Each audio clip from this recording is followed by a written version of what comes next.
Graça e paz, chegando com mais um conteúdo aqui no canal, vamos falar sobre a saúde emocional do cristão. O quanto é importante a gente ter uma saúde emocional bem ajustada, sentimentos bem ajustados para caminhar com plenitude a nossa vida e a nossa caminhada espiritual. A vida evangélica, a vida cristã, ela é muito mais simples do que a gente pensa e ela pode ser muito mais leve do que muitas pessoas têm vivido. Essa foi uma promessa de Jesus. Ele disse que aqueles que fossem até ele encontrariam descanso para suas almas, um jugo suave e um fardo leve. E se a gente tem vivido algo diferente disso, pode ser que a gente não esteja seguindo verdadeiramente Jesus e talvez uma religião ou algo que se pareça com Jesus, mas na verdade não é. Por isso que é muito importante a gente saber sobre o que é blasfêmia contra o Espírito Santo, o que não é, como saber identificar, o que é um toque religioso, sentimentos, emoções, angústias, ansiedades que invadem a nossa alma e que nós podemos vencer pelo poder do sangue de Jesus e caminhar. Uma caminhada cristã viva, uma caminhada cristã com tranquilidade, livres para servir a Jesus, livres de todo medo, culpa, acusação, ansiedade. E isso é maravilhoso. O conteúdo desse vídeo vai ser bem objetivo, mas ao mesmo tempo vai ser profundo e libertador para sua alma. Você vai sair desse vídeo com um novo entendimento do Evangelho, com um novo entendimento da sua saúde emocional, de como Deus te vê, de como Deus te olha e principalmente você vai sair com um novo olhar de quem Deus é e do que é o Evangelho na sua vida. Antes eu só peço que você se inscreva no canal para receber mais conteúdos como esse que edificam a sua alma e ajudar também esse conteúdo a chegar a mais pessoas, porque ele é extremamente importante. Por que eu decidi falar sobre esse assunto nesse vídeo? Porque muitas pessoas me mandam mensagens diariamente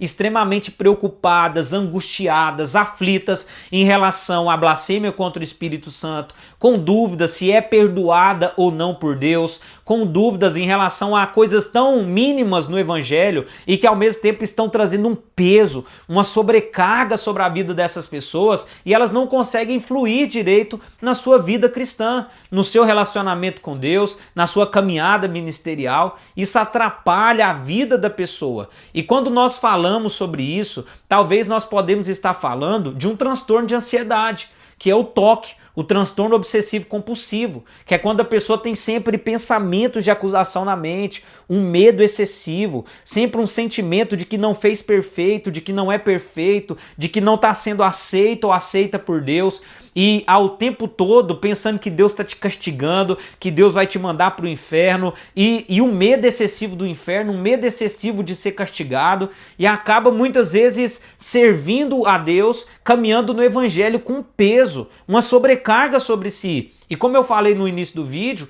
o Evangelho fala sobre leveza, um jugo suave, um fardo leve, um descanso para a alma. E para a gente conseguir isso, a gente precisa entender que a blasfêmia contra o Espírito Santo, por exemplo, é algo muito mais profundo do que um pensamento e uma palavra. Em Mateus capítulo 12, quando Jesus está ali expulsando um demônio, aqueles homens que tinham ódio de Jesus, que perseguiam Jesus, que queriam tirar a vida de Jesus, eles falam que Jesus estava expulsando o demônio por demônio. Eles atribuem ao Espírito Santo que habitava em Jesus atitudes de demônio, dão crédito a demônio. Então a blasfêmia deles naquele momento, além dessa atitude de atribuir a demônios o que o Espírito Santo estava fazendo, era o ódio que eles tinham por Jesus, a perseguição que eles tinham por Jesus, o sentimento anticristo que havia neles.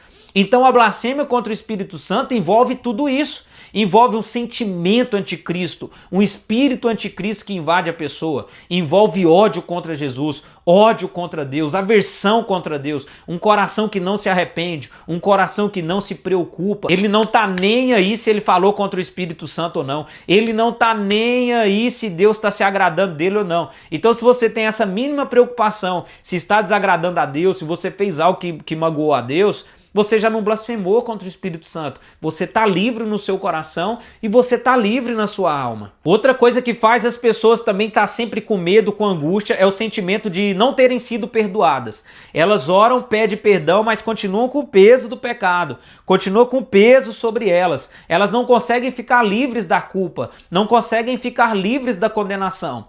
E isso acontece porque a pessoa acha que ela precisa merecer o perdão. Ela acha que o perdão depende dela, depende do esforço dela. E não é assim que acontece. Lá em Mateus capítulo 6, quando Jesus vai nos ensinar a orar, ele ensina a gente pedir o pão e depois pedir o perdão. Porque para a gente experimentar o perdão, a gente precisa comer do pão. E quem é o pão? Jesus. Ele é o pão da vida. Então você não é perdoado quando você se arrepende. Você já foi perdoado. E por ter sido perdoado, você se arrepende. Então entenda que o perdão vem antes do arrependimento. Então o arrependimento é uma consequência do perdão que você já recebeu. Então você não precisa merecer o perdão. Você não merecia o perdão, mas Jesus te perdoou. Isso é graça, independente do que você fez, independente do sentimento de culpa ou condenação que você carrega. Você foi perdoado na cruz. Antes de você nascer, o Filho de Deus já havia sido crucificado. O sangue do Filho de Deus já havia sido derramado. Então você já nasceu perdoado. E pelo arrependimento, você acessa o perdão. Outra coisa que faz a pessoa também estar sempre angustiada, aflita e atrapalha o seu relacionamento com Deus. Vê o Deus como um ser cruel e castigador. E muitas vezes inflamados e influenciados por um falso evangelho. Você quer ver um exemplo? Se você não der o dízimo, o devorador vem sobre a sua vida. Você vai gastar com remédio, você vai gastar com farmácia, o seu filho vai adoecer. E aí a pessoa fica com aquele transtorno, a pessoa fica com aquele medo. Ah, então se eu não dizimar, Deus vai me castigar. Então se eu não der dinheiro, Deus... E não é assim que funciona. A generosidade no Novo Testamento é totalmente diferente. Então Deus não é esse ser castigador que está sobre sua vida. Aí ele acertou, parabéns. Ele errou, castiguei. Ele acertou, parabéns. Ele errou. Não, não é assim que funciona. Se a gente olhar para a Bíblia, a gente precisa olhar com bons olhos. Porque esses sentimentos de aflições, angústia, ansiedade que invadem a nossa alma são sentimentos de trevas. Então nós precisamos de luz. E em Mateus 6:22, a palavra diz que se os teus olhos forem bons, o teu corpo terá luz. Então nós precisamos ter os olhos bons quando a gente olha para a palavra. Nós não podemos ver na palavra um Deus cruel, um Deus castigador, um Deus que está a todo tempo com uma flecha lançada para você e na hora que você erra ele lança essa flecha. Não, ele é um Deus que enviou o Filho dele por amor a mim e a você. Você é completamente amado e completamente amada por Deus. Deus demonstrou a maior expressão de amor e cuidado por mim e por você ao entregar o seu Filho. As consequências que a gente tem na vida são naturais. Esse mundo tem aflições. As aflições desse mundo são comuns.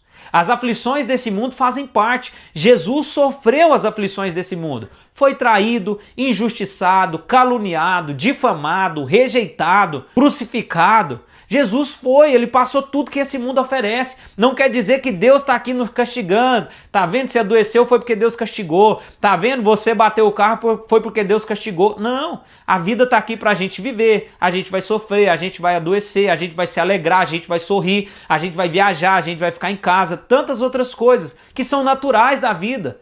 Que são assim. Diante da eternidade não significa nada. E não significa que Deus está nos castigando o tempo inteiro. Significa simplesmente que nós estamos vivendo uma vida e que durante essa vida Deus está conosco em todos os momentos. Quem poderá nos separar do amor de Deus? Será a angústia? A espada? A mentira? Mas em todas essas coisas nós somos mais que vencedores por meio daquele que nos amou. Porque eu estou certo de que nem a morte nem a vida, nem anjos nem demônios, nem principados nem potestades, nem o presente nem o futuro, nem qualquer outra coisa na criação poderão nos separar do amor de Deus que está em Cristo Jesus, o nosso Senhor. É isso que diz em Romanos 8, 37 ao 39. Então sim, angústia, espada, aflições, anjos, demônios, principados, potestades, presente, futuro, tudo isso vai lutar contra a nossa vida. Mas em todas essas coisas nós somos mais que vencedores. Nada dessas coisas pode nos separar do amor de Deus. Entenda, ele não está dizendo que a gente vai ser livre dessas coisas. Ele está dizendo que mesmo diante dessas coisas, nós somos amados. A Bíblia não fez questão de esconder os erros dos homens de Deus. Davi, o homem segundo o coração de Deus, adulterou, planejou um assassinato, fez coisas erradas, e a Bíblia não escondeu, porque nós somos imperfeitos. Não tente achar que você vai ser perfeito ou perfeita. Não tente achar que você vai fazer tudo certinho ou certinha. Se a gente não fosse doente, a gente não precisava do médico dos médicos. Jesus veio para pessoas como eu e você, pessoas que falham, pessoas que erram, pessoas que caem. Nós somos limitados, não existe super-herói, não existe super-crente, existem mentirosos. Existem pessoas que se colocam como semideuses, que acham que são superiores, mas o coração é avarento, só quer o dinheiro, só quer manipular, só quer enganar as pessoas. Nós somos imperfeitos, gente.